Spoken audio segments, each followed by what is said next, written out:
Hello बच्चों, कैसे हैं आप लोग?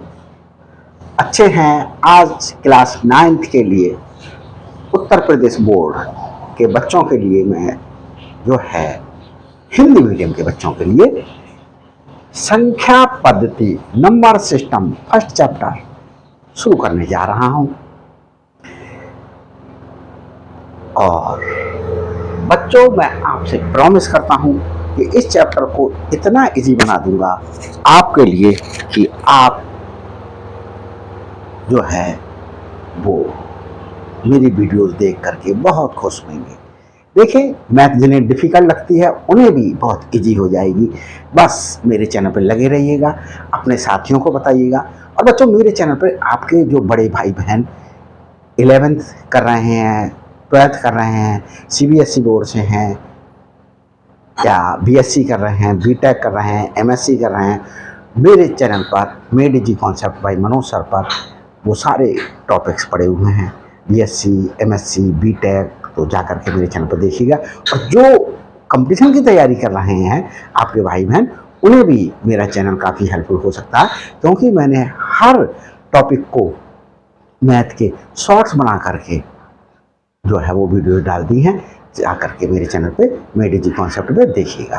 तो देखिए बच्चों, चैप्टर स्टार्ट करते हैं संख्या पद्धति। संख्या पद्धति में बच्चों सबसे पहले हम प्राकृत संख्याएं बताएंगे क्या होती हैं। प्राकृतिक संख्याओं को बच्चों नेचुरल नंबर भी बोलते हैं, नेचुरल नंबर्स। तो बच्चों ये साथ साथ इंग्लिश के वर्ड्स भी याद करते जाइएगा, क्योंकि उसके पीछे रीजन ये है कि जब आप बीएससी करेंगे, बीटेक करेंगे या हायर स्टडी के लिए जब जाएंगे तो आपको हिंदी वाले वर्ड्स या हिंदी की बुक्स ही अवेलेबल नहीं होंगी, तो उस समय आपको बहुत दिक्कत होगी। हमने उस समय इंग्लिश में ही देख लिया होता थोड़ा सा। तो प्राकृत संख्याओं को नेचुरल नंबर्स भी कहा जाता है। तो ये नेचुरल नंबर्स होते क्या हैं? अब आप 2-3 बार नेचुरल नंबर बोलिएगा तो आपका नेचुरल नंबर आपको समझ में आ जाएगा कि नेचुरल नंबर ही प्राकृत संख्याओं को बोलते हैं। तो वो संख्याएं जो क्या होती हैं, यूज होती हैं किसी चीज को गिनने के लिए, काउंट करने के लिए। क्या होती है? गिनने के लिए। जैसे मैं कहूँ आपसे, भाई बताओ कक्षा में कितने बच्चे हैं, आप कहाँ से स्टार्ट करेंगे? गिनेंगे 1 2 3 4 5 6 7 8 9 10, इस तरीके से गिनेंगे। तो कहाँ से स्टार्ट हुआ? 1 से। तो ये क्या हुआ? काउंटिंग नंबर हुआ। हमारे पास में गिनने के लिए, किसी वस्तु को गिनने के लिए जो संख्या प्रयोग की जाती हैं उनके लिए प्राकृत संख्या कहते हैं। वे संख्याएं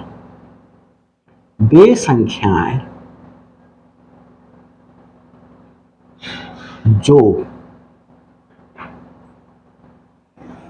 किसी वस्तु को गिनने के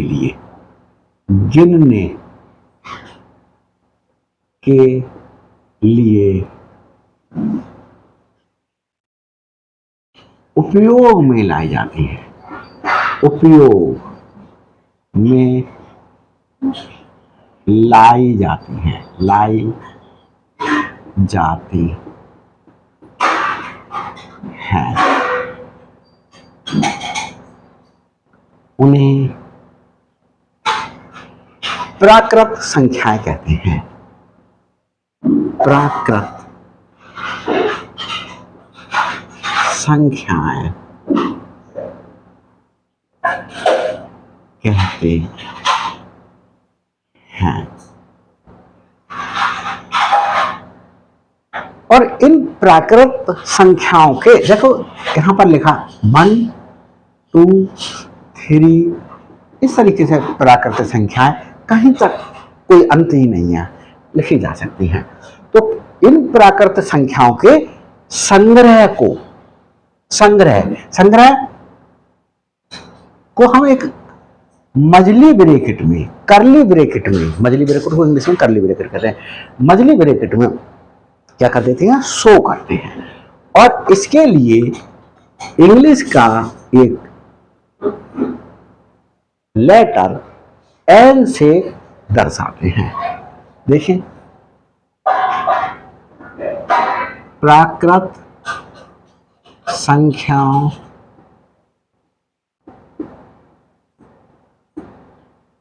के संग्रह को, कलेक्शन को, संग्रह मीन्स कलेक्शन, इकट्ठा करके सब एक साथ इकट्ठा कर दिया, संग्रह को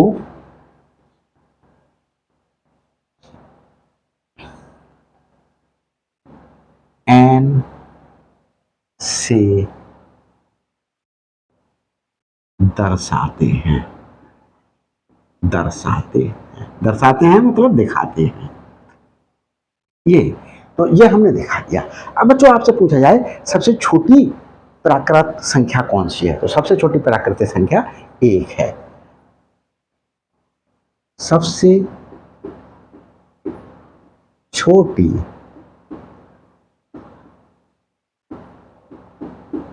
प्राकृत संख्या 1 है।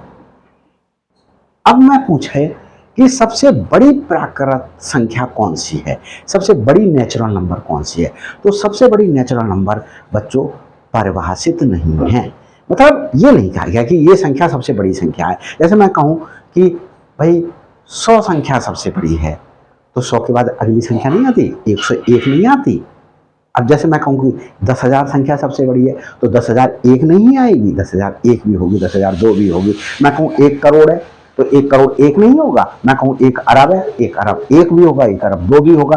तो किसी भी हम कहें कि ये संख्या सबसे बड़ी है, उसमें एक ऐड करके, एक जोड़ करके अगली संख्या बोल दें, तो हमारे पास में कोई भी संख्या यही सबसे बड़ी संख्या है, प्राकृत संख्या, ऐसा परिभाषित नहीं किया गया है। सबसे बड़ी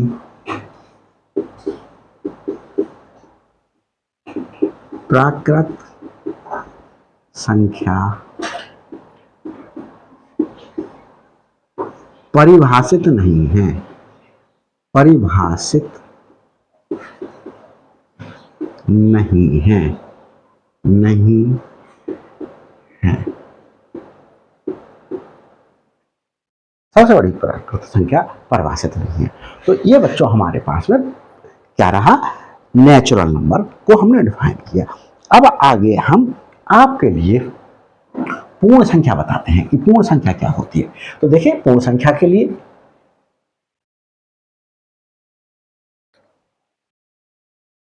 डिफाइन करेंगे पहले पूर्ण संख्या।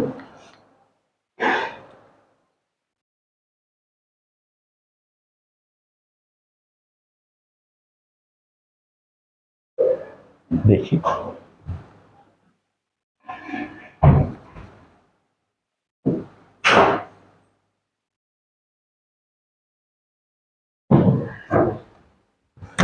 पूर्ण संख्या, पूर्ण संख्या, पूर्ण संख्या को बच्चों इंग्लिश में होल नंबर्स बोलते हैं, होल नंबर्स। तो होल नंबर्स पूर्ण संख्या। तो देखिए पूर्ण संख्या क्या होती है, अभी आपने प्राकृत संख्याएं पढ़ी। प्राकृत प्राकृत संख्याओं में अगर हम क्या कर लें, जीरो भी शामिल कर लें, प्राकृत संख्याओं में अगर हम जीरो भी शामिल कर लें, तो वो हमारे साथ पास में क्या हो जाएगा, पूर्ण संख्याएं हो जाएगा। तो अगर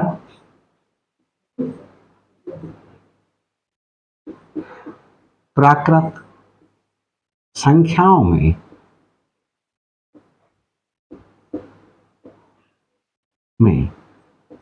शून्य भी शामिल कर लिया जाए, शून्य मीन्स जीरो शामिल कर लिया जाए, शून्य मतलब ये शामिल कर लिया भी शामिल कर लिया जाए, शामिल कर लिया जाए, तो उस संग्रह को, संग्रह को पूर्ण संख्याओं का संग्रह कहते हैं। कहते हैं। तो देखो इसे W से दर्शाते हैं। कैसे प्रदर्शित करेंगे? W से दर्शाते हैं, इसके लिए दर्शाते हैं। तो देखिए बच्चों, अगर किसी भी प्रकार की कोई प्रॉब्लम आ रही है तो आप मुझे कमेंट्स करके इन्फॉर्म कीजिएगा, मैं आपकी प्रॉब्लम को सॉर्ट आउट कर दूंगा, हल कर दूंगा। देखिए बच्चों, इसे W से दर्शाते हैं। तो हमारे पास में देखो प्राकृत संख्याएं ये थी, ये अब मैंने इसमें 0 भी शामिल कर लिया और इसका संग्रह के लिए मैंने क्या कर लिया, इसमें मजली ब्रैकेट में शो कर दिया, दर्शा दिया और इसे W से डिनोट कर दिया। तो ये हमारे पास में क्या हो गया, पूर्ण संख्याएं का संग्रह हो गया आपके पास में। ये सारी संख्याएं पूर्ण संख्याएं हैं।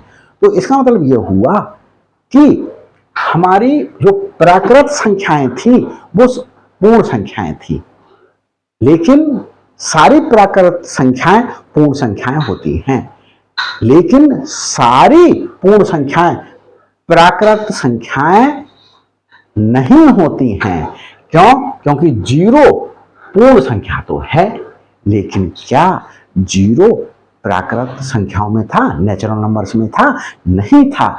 तो हमारे पास में एक सेंटेंस ये बना कि सारे पूर्ण संख्याएं जो हैं वो प्राकृत संख्याएं नहीं होती हैं। देखें, सारी पूर्ण संख्याएं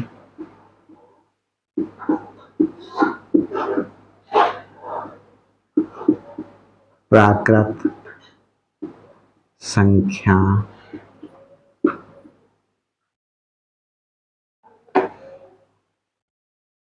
नहीं होती हैं, होती हैं। जैसे 0 0 एक प्राकृत संख्या नहीं है, नहीं है। 0 एक प्राकृत संख्या नहीं है। अब दूसरी बात लिखें, सारी मतलब सब, सारी प्राकृत संख्याएं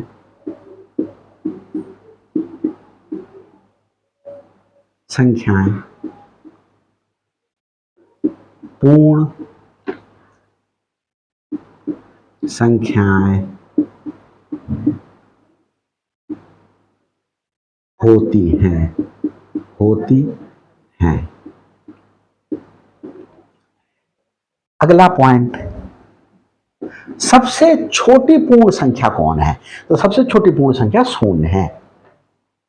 सबसे छोटी पूर्ण संख्या 0 है। 0 सबसे छोटी पूर्ण संख्या है और सबसे बड़ी पूर्ण संख्या भी परिभाषित नहीं है। सबसे बड़ी पूर्ण संख्या भी परिभाषित नहीं है। सबसे बड़ी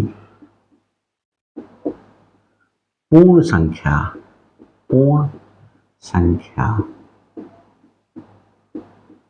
परिभाषित नहीं है, परिभाषित नहीं है, परिभाषित नहीं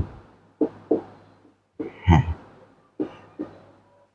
मतलब इसका भी आंसर ये हुआ कि जैसे मैं कहूं कि भाई 1000 सबसे बड़ी पूर्ण संख्या है, तो 1001 होगी, 1002 होंगी, उसके बाद में भी संख्याएं होंगी। तो किसी भी संख्या को हम जो है वो ये नहीं कह सकते कि ये सबसे बड़ी जो है वो पूर्ण संख्या है प्राकृतिक संख्याओं के तरीके से। तो ये जो है वो 4 पॉइंट थे, वो इसमें आपने देख लिए। अब मैं पूर्ण संख्याओं के बाद क्या करूंगा, पूर्णांक को डिफाइन करूंगा, पूर्णांक को बताऊंगा कि पूर्णांक क्या होते हैं। तो बच्चे सबसे पहले इसे हटाते हैं।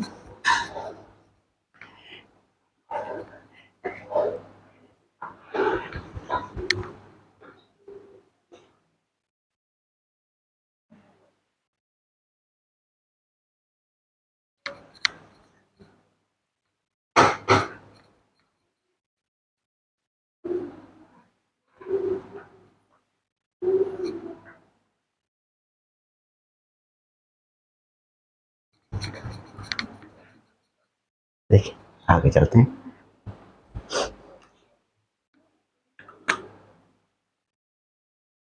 पूर्णांक, पूर्णांक को बच्चों इंग्लिश में बोलते हैं इंटीजर्स। इंटीजर्स, इंग्लिश वाले वर्ड्स भी जरूर याद करते जाइएगा। तो पहले लिखता हूं सभी, मैंने क्या लिख लिए, पूर्ण संख्याएं लिख ली, और सभी प्राकृतिक संख्याओं के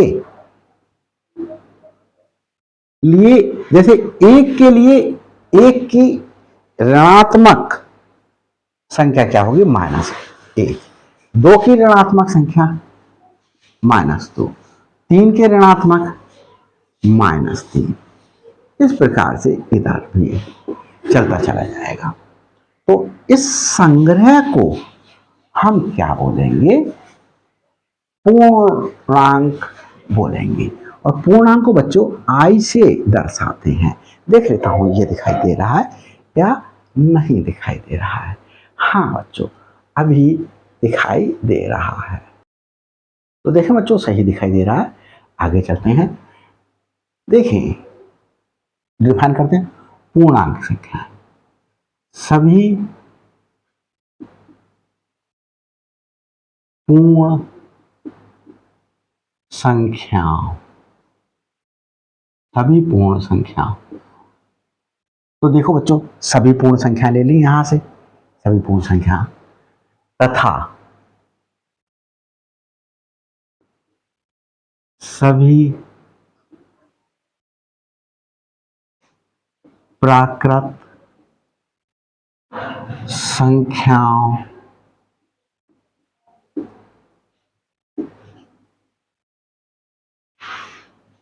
के, सभी प्राकृत संख्याओं के ऋणात्मक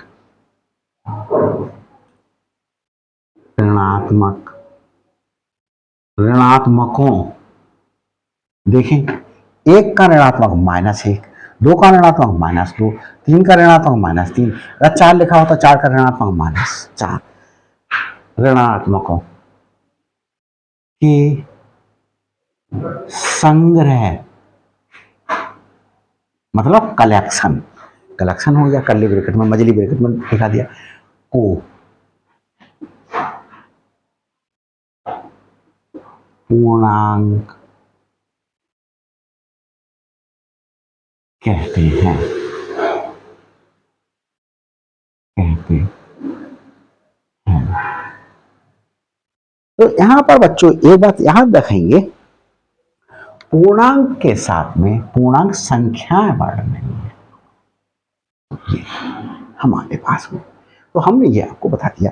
अब यहां बच्चों एक चीज देखें कि हमारे पास में सभी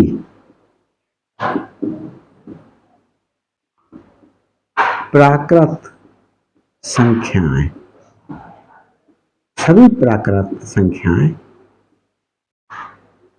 पूर्णांक हैं, पूर्णांक हैं। तो क्योंकि यही तो प्राकृत संख्याएं हैं, यहां से 1 2 3 4 5 6 ये प्राकृत, तो ये प्राकृत संख्याएं पूर्ण संख्याओं में शामिल किया गया, पूर्णांक में शामिल किया गया। नंबर 1, नंबर 2 पॉइंट लेते हैं, सभी पूर्ण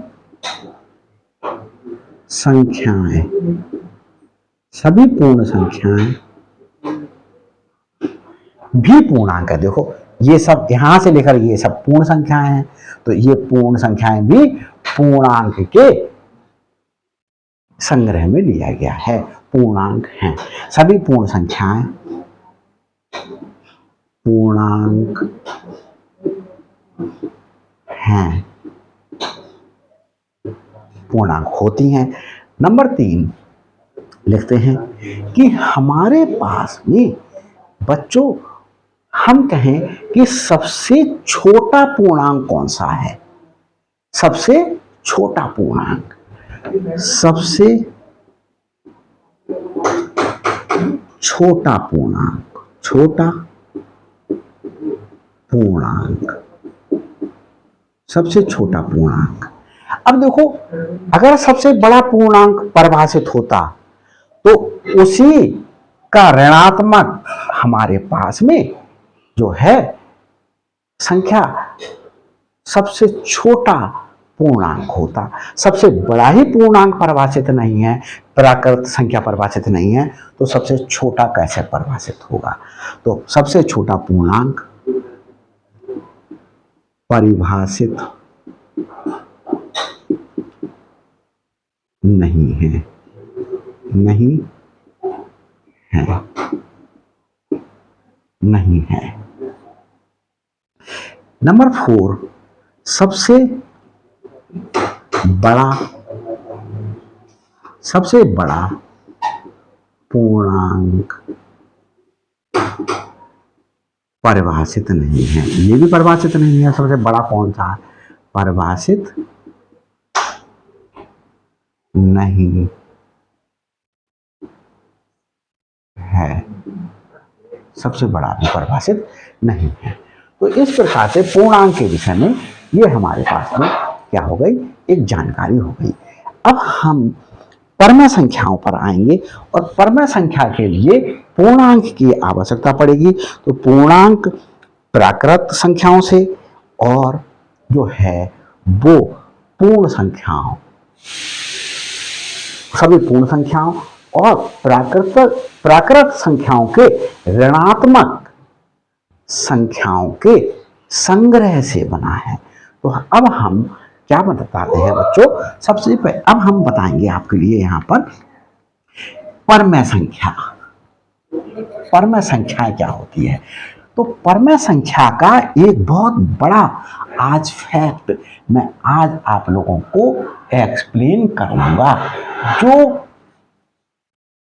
आप अगर विश्वास ना हो तो अपने स्कूल के सर से ही पूछ लीजिएगा, किसी भी स्कूल के सर से पूछ लीजिएगा, वो व्यक्ति ये फैक्ट बता करके नहीं देता। आप अपने डिस्ट्रिक्ट के टीचर से पूछ लीजिएगा, जो नामी ग्रामी टीचर हो। जो फैक्ट मैं आज आपको एक्सप्लेन करूंगा, तो उस फैक्ट को एक्सप्लेन करने के लिए मैं थोड़ा सा आपको, देखो पहले परम संख्या बता देता हूं, फिर मैं आता हूं परम संख्या।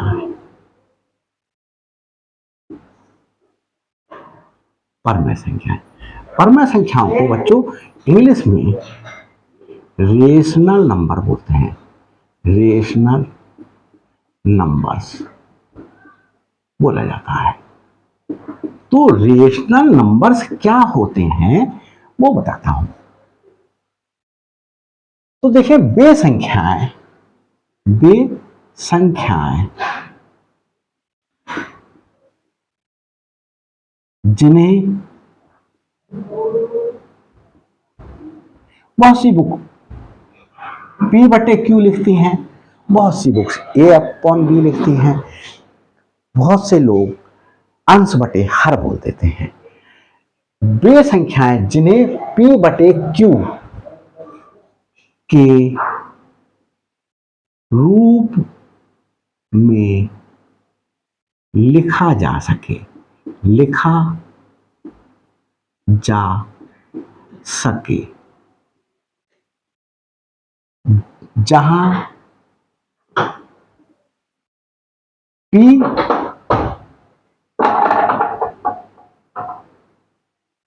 तथा क्यू एक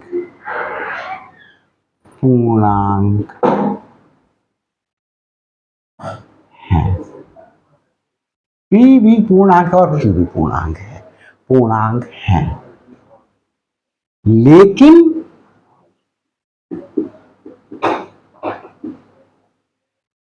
क्यू कभी भी शून्य नहीं होगा,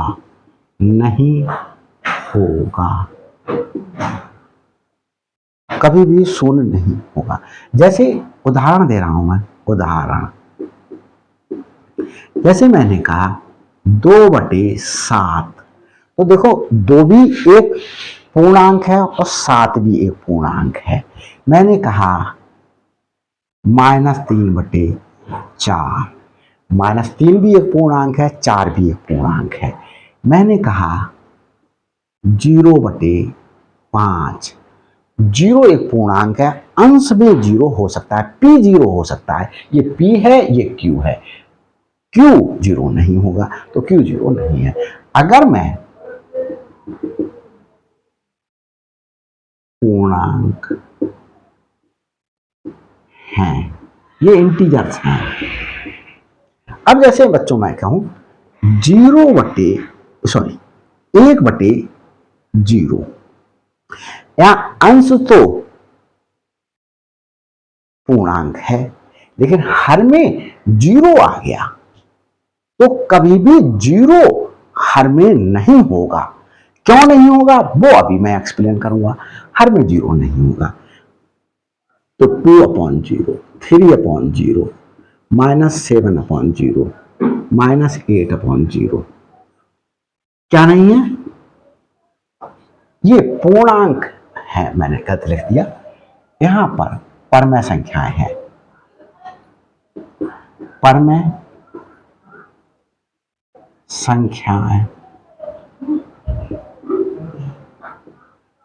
हैं, क्योंकि यहां पर हर में 0 है। ये अंश है, ये हर है, ये अंश है, ये हर है, हर में सब में 0 है। परमेय संख्याएं, इसलिए ये परमेय संख्या नहीं है। परमेय संख्या नहीं है,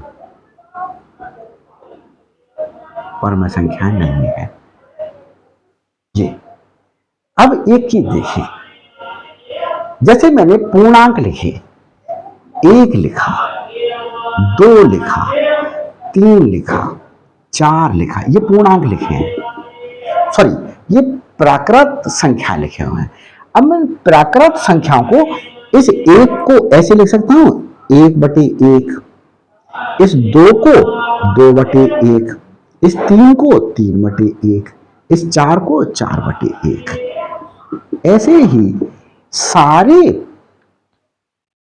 प्राकृत संख्याओं में हर में मैं 1 लगा दूं, तो 1/1, मतलब इस 1 को 1 से भाग करें तो 1 ही आएगा, इस 2 को 1 से भाग करें तो 2 ही आएगा, इस 3 को 1 से भाग करें 3 ही आएगा, 4 को 1 से भाग करें 4 ही आएगा। तो हर में 1 होने पर भागफल वही संख्या आती है जिसको हम भाग करते हैं। तो ये 1/1 भी 1 ही है, 2/1 भी 2 ही है, 3/1 भी 3 है, 4/1 भी 4 है।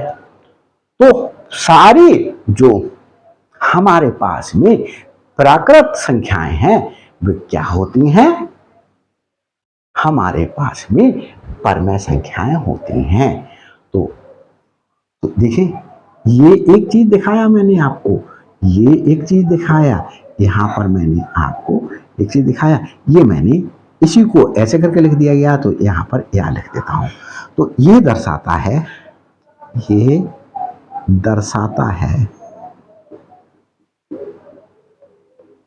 कि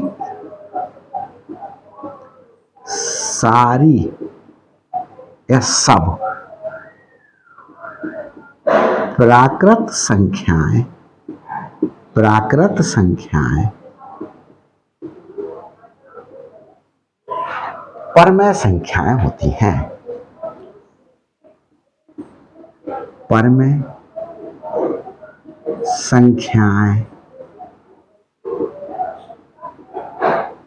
होती हैं, होती हैं। ये लिखा मैंने आपको समझाने के लिए। अब मैं आगे और जाता हूं। अब मैं बच्चों क्या कर देता हूं, यहां पर मेरे पास जगह नहीं है तो मैं बच्चों इसको रब कर दे देता हूं। देख लेता हूं बच्चों, नीचे का दिखाई दे रहा था, नहीं दिखाई दे रहा था।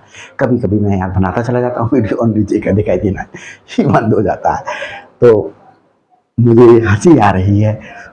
और इस समय कितनी कष्ट होती है कि अरे यार मेरे बच्चों के पास में जो है वो नीचे का पोर्शन नहीं पहुंचा। तो ऐसे में प्लीज घबराइएगा ना, मेरी आवाज को सुन करके वैसा ही लिख लिया करिएगा।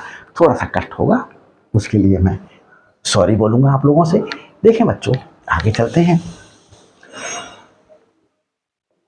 अब यहां पर मैं क्या दे रहा हूं, आगे देखें बच्चों।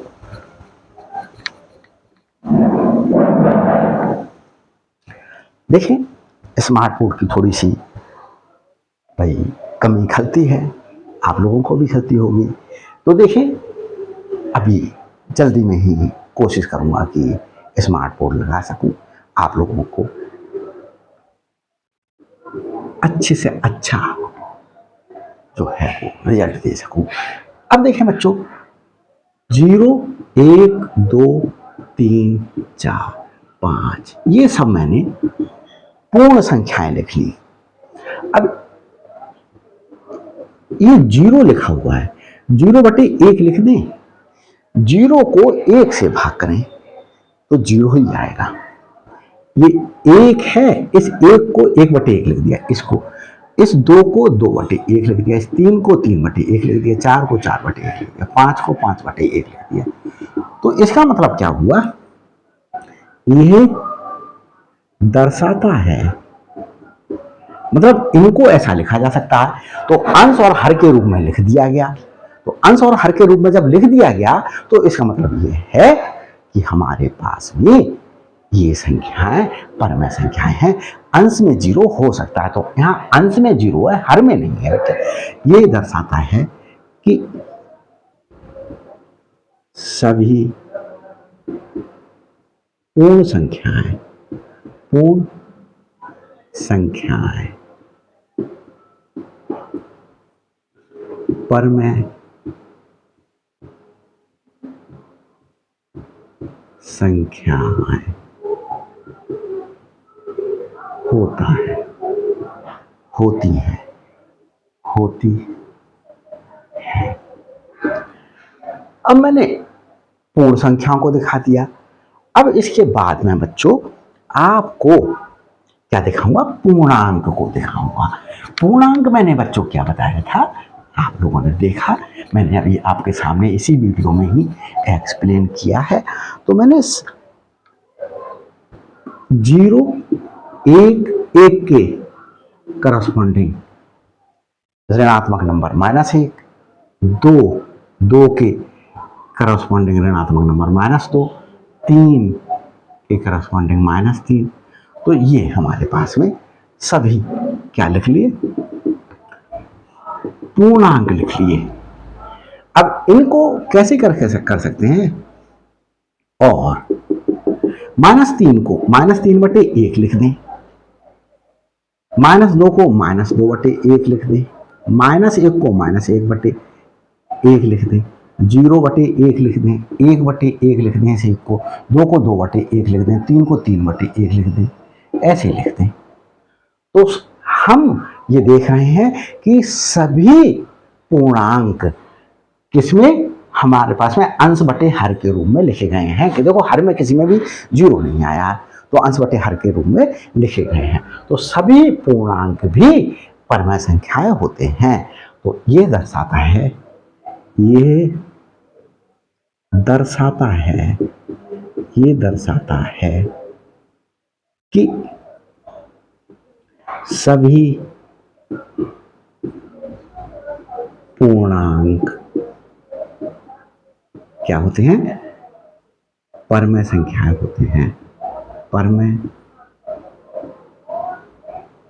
संख्याएं होते हैं। ये हो गया। तो सभी प्राकृत संख्याएं पूर्णांक होते हैं, परमेय संख्याएं होते हैं। सभी पूर्ण संख्याएं भी परमेय संख्याएं होते हैं। सभी पूर्णांक भी परमेय संख्याएं होते हैं। तो ये मैंने आपको यहाँ पर दिखा दिया।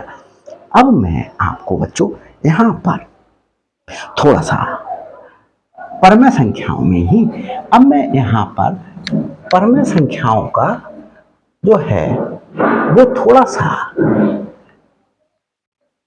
क्लासिफिकेशन करने जा रहा हूं, वर्गीकरण करने जा रहा हूं परमेय संख्याओं का। तो परमेय संख्याओं का वर्गीकरण के लिए क्या करेंगे, देखें, परमेय संख्याओं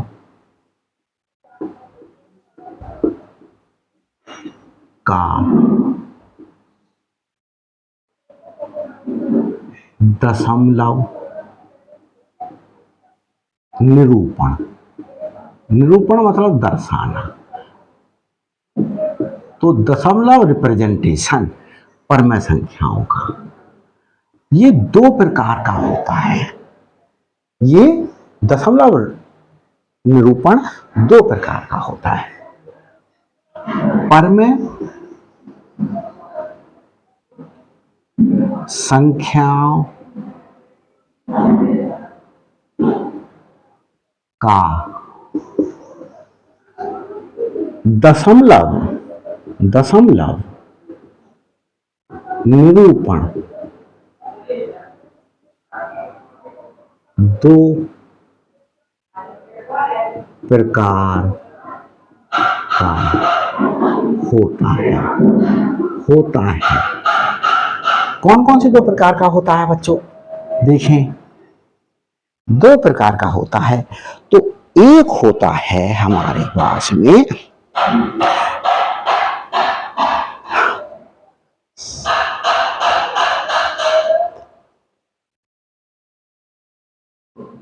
एक होता है नंबर एक,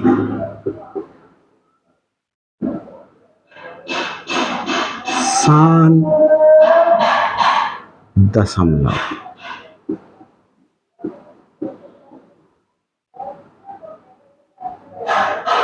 निरूपण। नंबर दो, अशांत आवृत्ति निरूपण।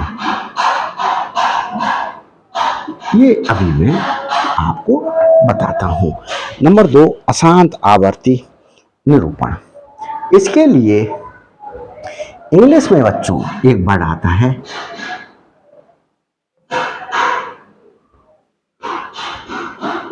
टर्मिनेटिंग डेसिमल नंबर, और इसके लिए आता है नॉन टर्मिनेटिंग रिपीटिंग, अभी समझाऊंगा, रिपीटिंग डेसिमल नंबर। तो सबसे पहले मैं किसे समझा रहा हूं? शान दशमलव निरूपण को बता रहा हूं। शान दशमलव निरूपण के लिए, तो शान दशमलव निरूपण के केस में सपोज कीजिएगा, एक नंबर ले लेता हूं मैं, जैसे मैंने पहला बता रहा हूं, शांत दशमलव निरूपण या शांत दशमलव संख्या। इसमें बच्चों हम क्या करेंगे, देखो, कोई नंबर लें, जैसे मैंने कहा मेरे पास 12 बटे जो है वो 5 है। 12/5, 12/5 है। मैं देख लेता हूँ बच्चों नीचे का दिखाई दे रहा है या नहीं, कभी कभी गड़बड़ हो जाता है यार। तो मैं क्या कर रहा हूं, 5 से भाग कर रहा हूं 12 को।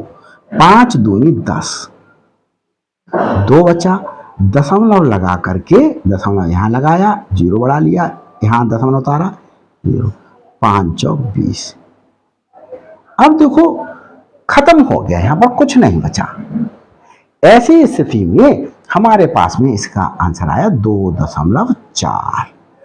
तो हमने कहा टर्मिनेटिंग डेसिमल नंबर, अंत हो गया 2.4। इसके बाद अब भाग नहीं हो सकते, देखो क्योंकि शेषफल क्या बच गया, शून्य बच गया हमारे पास में। शेषफल क्या आ गया बच्चों हमारे पास में, शून्य आ गया। तो ऐसी स्थिति में इसके लिए सान दशमलव निरूपण है ये परमय संख्या का।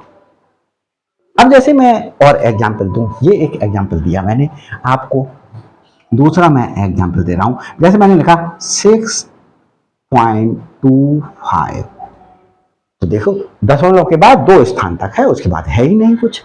मैंने लिख दिया 0.7648, बस दशमलव के बाद 4 स्थान तक है आंसर। इसके बाद शेष पर क्या आ गया होगा, हमारे पास में शून्य आ गया होगा, जो भी संख्या रही होगी परमय संख्या इससे संबंधित। तो ये हमारे पास में क्या है, परमय संख्या का। देखो यहाँ पर मैंने देखो 12/5 का दशमलव निरूपण दिखाया। तो ये हमारे पास में दशमलव में क्या बच गया, हमारे पास में 1 स्थान तक ही हुआ भाग। यहाँ पर दशमलव में 2 स्थान तक है, यहाँ पर दशमलव में 4 स्थान तक भाग है। तो ऐसे करके टर्मिनेट हो जाएगा।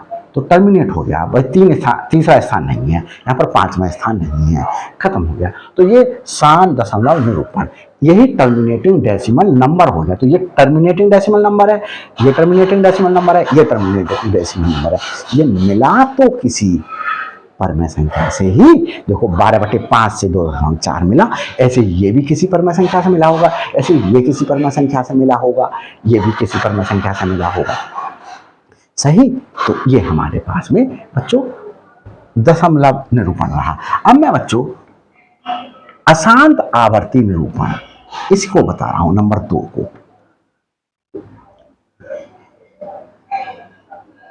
इसको भी इंग्लिश में देखें, non terminating repeating decimal number.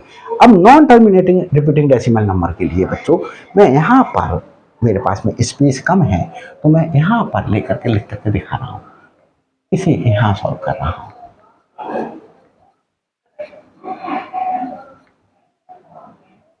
ये देखें,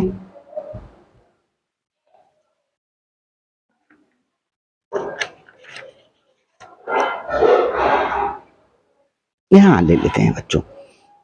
अब मैं, जैसे मैंने बच्चों कहा अशांत दशमलव निरूपण, मैंने लिखा 7/6। उदाहरण समझा रहा हूं, 6 से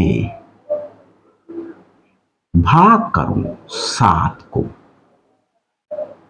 6 एकम 6, 1 बचा, दशमलव लगाया, संख्या उतार ली, ये दशमलव लगाया, ये शून्य हमने नीचे उतारा, 6 का पहाड़ा पड़ा, 6 एकम 6, और ये बच्चे 4 बचा, हमने अगली शून्य उतार लिया, 6 छंग 36। अब बच्चों देखो हमारे पास में 4 बचा, हमने और आगे 0 ले लिया, ये 0 उतार लिया, फिर हमारे पास में 6 बार गया, 6 छंग 36। अब ये हर बार बच्चों 4 ही बचता रहेगा। तो हमारे पास में कहां से देखो कौन सा अंक बार बार रिपीट हो रहा है, 6 6 6 6 ऐसे करके आता रहेगा। तो ये चलता रहेगा, पूरी जिंदगी आप करते रहिएगा, तो आपको ये खत्म नहीं होगा। देखो मैं एक आधा स्टेप और करके दिखाऊंगा आपको। देखो ये मेरे पास में आया, फिर मैंने अगला जीरो उतार लिया, 6×6 = 36। फिर बच्चों देखो मेरे पास 4 उतर गया, मैंने अगला जीरो उतार लिया, 6×36। तो बच्चों ये मैं पूरी लाइफ करता रहूं, लेकिन 4 के अलावा कभी शेष नहीं बचेगा। और 4 में अगर जीरो बढ़ाएंगे तो हमारे पास में फिर 6 टाइम जाएगा। इस प्रकार से हमारे पास में ये 6 6 6 6 क्या हो रहा है, रिपीट हो रहा है बार बार। तो हम इसके लिए बच्चों क्या लिख सकेंगे, 7/6 को 1.1666 ऐसे करके आता जा रहा है, चलता चला जाएगा, कभी तक करते रहो। तो हमारे पास हमने लिखा नॉन टर्मिनेटिंग। देखो अभी हमने नॉन टर्मिनेटिंग दिखाया, जैसे मैंने लिखा 6.25, 2 स्थान के बाद खत्म हो गया, ये खत्म ही नहीं हो रहा, नॉन टर्मिनेटिंग। और रिपीटिंग है, कौन रिपीट हो रहा है, 6 रिपीट हो रहा है, 6 6 6 6। तो जो रिपीट हो रहा है ऐसे करके भी लिखा जा सकता है, 1.1 रिपीट कौन हो रहा है, 6 6 6 को बाहर लगा दो, या इसको 1.16 ये पॉइंट लगा दो, ऐसे करके भी क्या कर सकते हैं, दिखा सकते हैं। इसके लिए ये डैश ये मैंने इसको बाहर लगा करके दिखा दिया बच्चों। तो इस तरीके से भी दिखा सकते हैं, इस तरीके से भी दिखा सकते हैं। एक एग्जाम्पल और लेता हूं, तो देखो इसमें बच्चों नॉन टर्मिनेटिंग, भाई लास्ट नहीं हो रहा है कि हमारे पास में अब खत्म हो गया डिवीजन, भाग करना खत्म हो गया, भाग का प्रोसेस खत्म हो गया, और रिपीट हो रहा है। कौन रिपीट हो रहा है, 6 6 6 6 6 6 ही आता रहेगा हर बार। तो इसलिए हमारे पास में इसे आसान दशमलव निरूपण भी कहते हैं। अब देखिए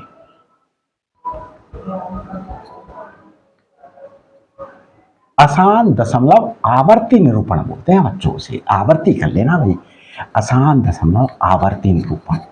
थोड़ा सा लिखने में मिस्टेक हो गया, आसान दशमलव आवर्ती निरूपण। अब मैं बच्चों इसका एक आध एग्जाम्पल और दे रहा हूं आपको। जैसे मैंने बच्चों ये लिया एग्जाम्पल ले रहा हूं इसका 2/7। अब देखो 7 से भाग कर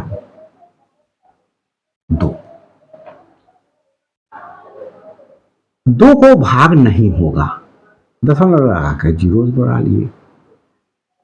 तो 2 को भाग करें पहले, दशमलव से पहले संख्या को, छोटी है, 0 बार गया, 0 का पहाड़ा 7 तक पढ़ेंगे, 0 की गुणा 7 से करेंगे, 0 आएगा, घटाएं 2 बचा, ये दशमलव यहां उतारें और ये एक अंक यहां उतारें, एक अंक बोले या एक डिजिट बोले, 7 का पहाड़ा पढ़े, 7 दूनी 14, 2 बार 14, हमारे पास में घटाया 6 बचा। तो ये शेषफल आया, यहां शेषफल आया बराबर ये शेषफल है। अब हम हर केस में शेषफल लिखते जाएंगे आपको समझाने के लिए। ये शेषफल 6 शेषफल है, रिमाइंडर है। अब हम क्या करेंगे, ये उतार लिया 0। तो यहां पर हमारे पास में यहां क्या आया, 6 शेषफल बराबर 6 आया, यहां पर यहां लिख लिया ऐसे करके। अब हम 7 अट्ठे 56, 7 अट्ठे 56, 4 बचा। यहां पर शेषफल क्या बचा बच्चों हमारे पास में, शेषफल बच्चों हमारे पास में 4 बचा, अगला अंक उतार लिया 0। 7 पंजे 35, आपको नहीं आता एकदम, 7 एकम 7, 7 दूनी 14, 7 तिया 21, 7 चौक 28, 7 पंजे 35, 7 छंग 42, बड़ा हो गया 7 पंजे 35, 5 शेषफल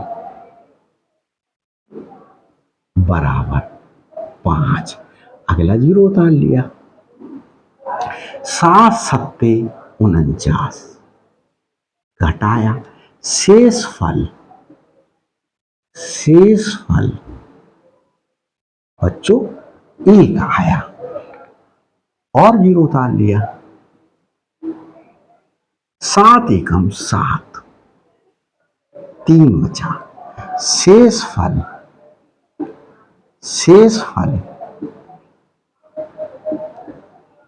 3 आया और 0 उतार लिया। 7 चौक 28, 2 बचा।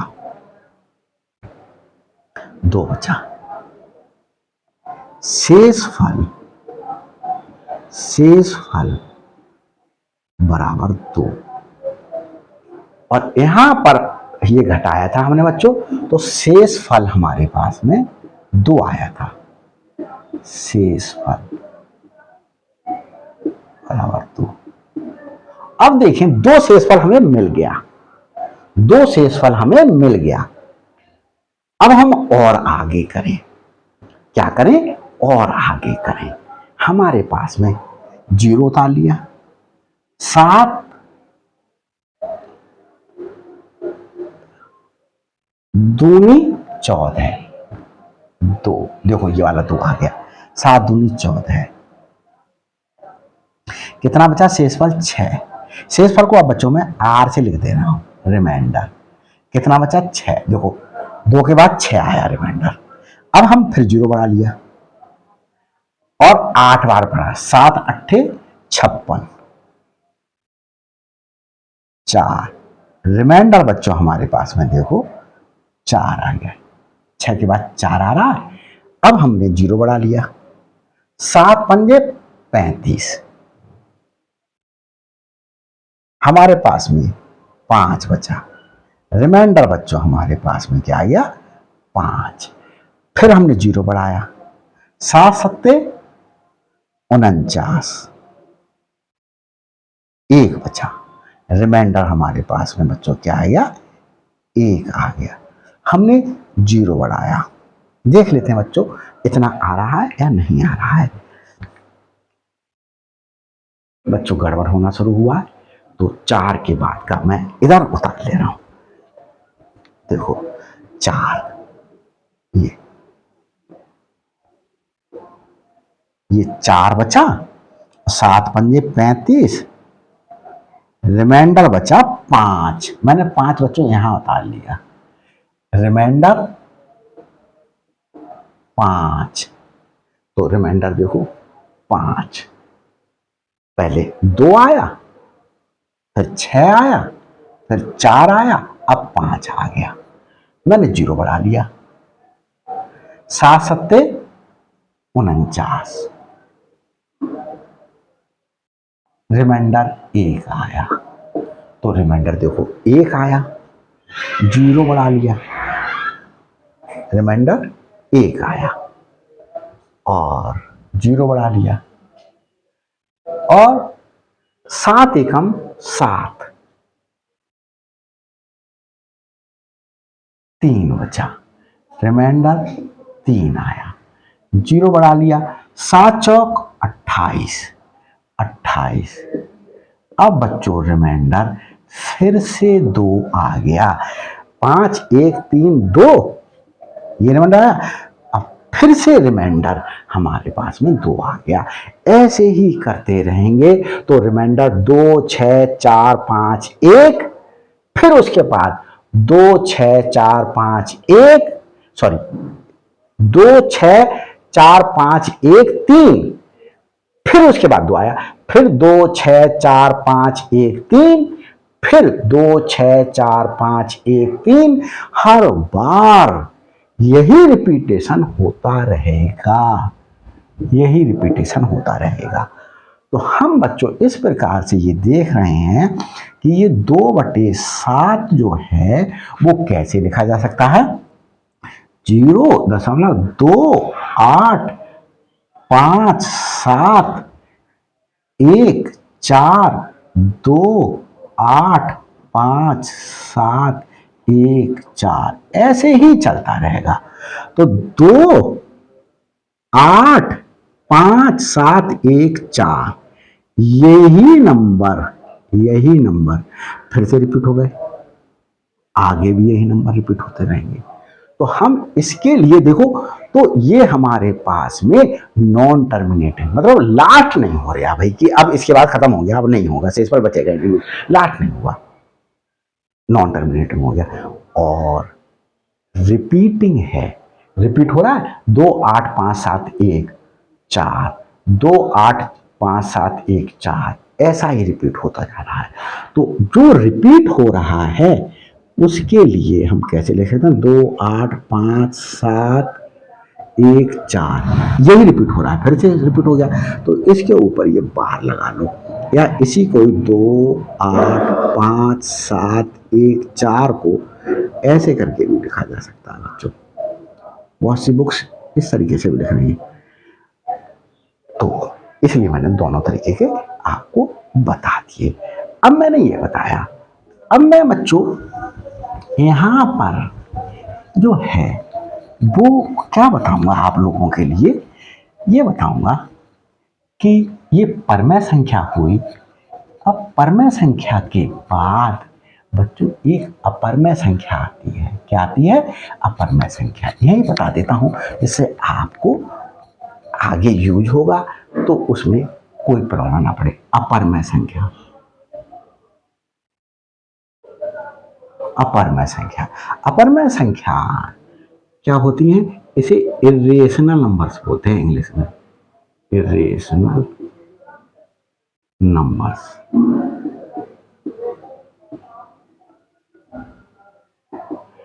ये इरेशनल नंबर्स हमारे पास में जो है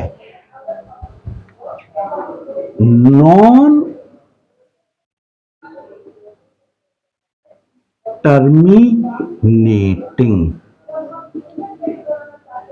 अंत नहीं होगा, चलता ही रहेगा, और नॉन रिपीटिंग,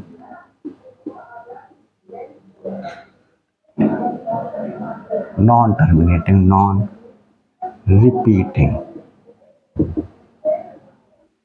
डेसिमल नंबर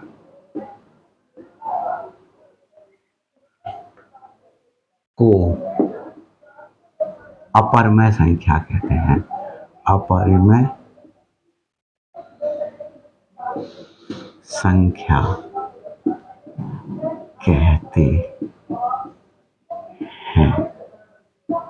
या दूसरी परिभाषा छोटी सी ये भी लिख सकते हैं कि हमारे पास में जो संख्या परमेय संख्या नहीं है, जो संख्या परमेय संख्या नहीं है, वो संख्या क्या कहलाती है, अपरमेय संख्या कहलाती है। जो संख्या